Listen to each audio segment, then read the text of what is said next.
most glaring difference? Most definitely. You know, I thought they did a great job as far as making cuts, whether, you know, cuts from their back screens or just driving it to the basket for them to score a lot. But they did score, and I kept talking to our players about it during timeouts, like, hey, they're scoring too many points in the paint.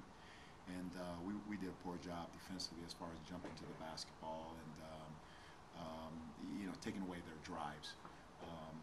You know, we just wasn't very good. We didn't have a great intensity, and I thought we got better this week practicing after the IPFW game and making strides defensively.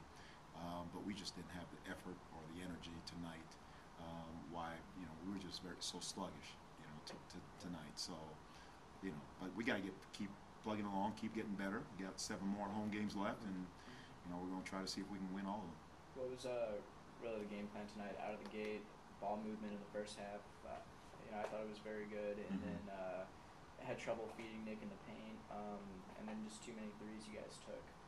Well, you know, I thought we took some bad shots, obviously with the amount of threes that we took, and then I thought, you know, Nick, I was a little bit frustrated with him tonight, you know, from how non-aggressive he was trying to post up, and then when he posted, he was trying to he made post move away from the basket rather than to the basket.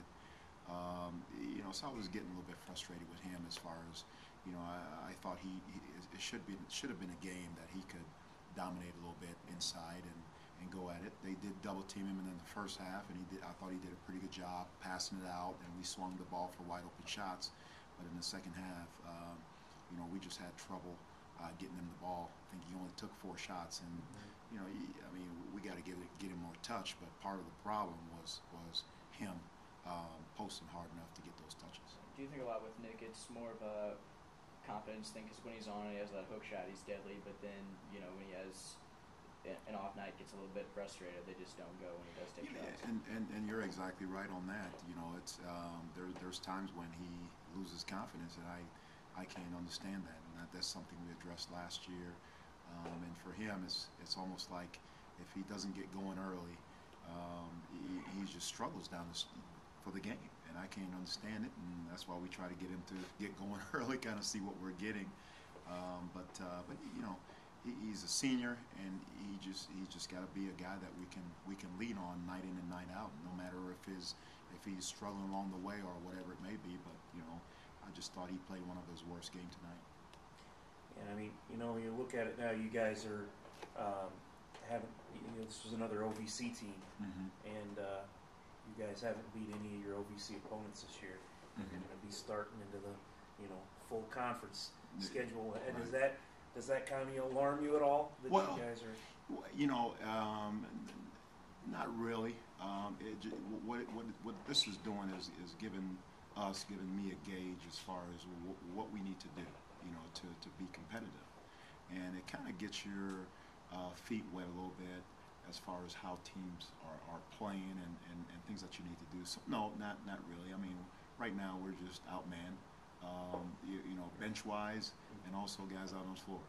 And, you know, we just got to continue to recruit and get better, you know, and keep upgrading our talent level, you know, to be competitive. But not really. I mean, you know, not really. I'm not too alarmed as far as, you know, us being 0 for 4, 0 for 5 already from right. our OVC teams.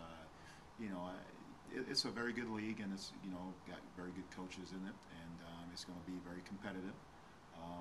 You know, we got to continue. It's something that we're going to have to build, and it's not going to happen overnight, and I understand that, you know. So I'm not losing focus of the fact that we may go 0 for whatever we play this year. You know, we can't lose sight of what we're trying to do, and again, this transition is not going to happen overnight, and so you know, and we can't lose focus of what we're trying to build, which is hopefully build a championship and win championships here. It's not going to get any easier now. You guys got another Big Ten team coming up in Northwestern. We do, and you know, this should be a great challenge for our players playing against Northwestern.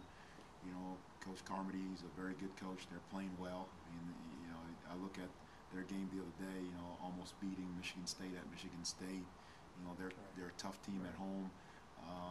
it's going to be a huge challenge for us, you know. So I haven't really watched much tape on them except for what I've seen on TV.